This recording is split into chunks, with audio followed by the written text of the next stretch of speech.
Now, something's going wrong with the economy, it looks like. Says market turmoil sounds red alert for Rachel Reeves.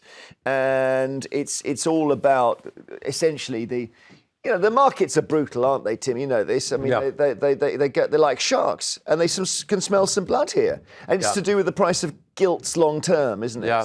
Well, look, I think this is a different crisis from the one that Liz Truss was associated with. Liz Truss really brought all of this on herself and on our country. This is a global problem. Lots of other countries are facing similar problems. Where I think that you can criticise Rachel Reeves, when Britain was already borrowing too much and taxing too much, she added even further to the tax burden and the borrowing.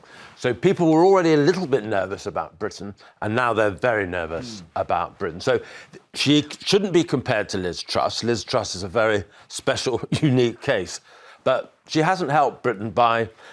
already we were maxing out our credit card, to use the term, and she went even further. But we keep being told we've got to put money into the NHS to make it work again. We're putting loads in and it's not working. Yeah, the Chancellor's running out of levers to pull. The problem, what I think this signals is more about the confidence of other investors globally in us as, Britain Inc. So what it basically means, as far as I understand, Tim, is that when trust internationally decreases in Britain, these gilt prices, 30-year investments you make, go up.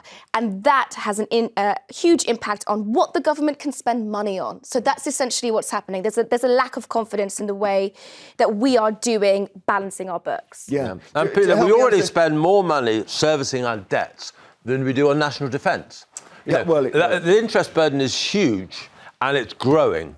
And if that continues to grow, which it will, the NHS will struggle to get the money that it needs. Even in austerity, much criticised austerity, where supposedly the government was, spending much less than it should have, we were still borrowing every single day. Yeah. So I'm guessing for the rest of my life, there will never be a month where the government isn't spending more than it taxes. Rachel Reeves has life now. Yeah, but Rachel Reeves has two options: either do something about it or cut into the plans that she has made at the last budget. So either way, there's going to be some kind of backtracking. She's going to have to renegotiate what she said. She's not just, she's got other options. She can print money, which is, Zimbabwe. Zimbabwe, exactly. It's not going to happen. And the Weimar Republic. It's not going to happen. Not that then. She can ignore it and just whistle, because and other governments have done that.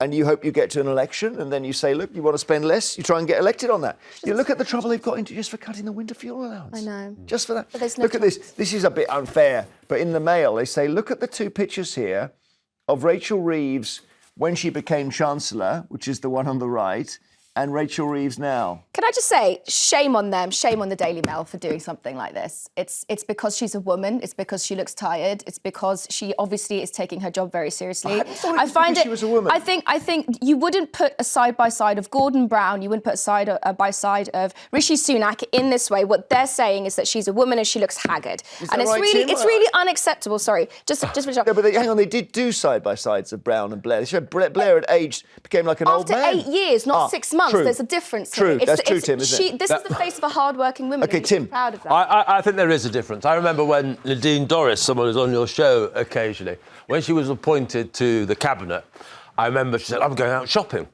I said, what do you mean you should be reading your red boxes? And she said, I know that I will be judged in a way that none of them I'm out for what I wear. And actually, she was absolutely right. The day after, she was walking up Downing Street in a lovely new suit. And so it's unfair, but it's the way people are judged, I'm afraid.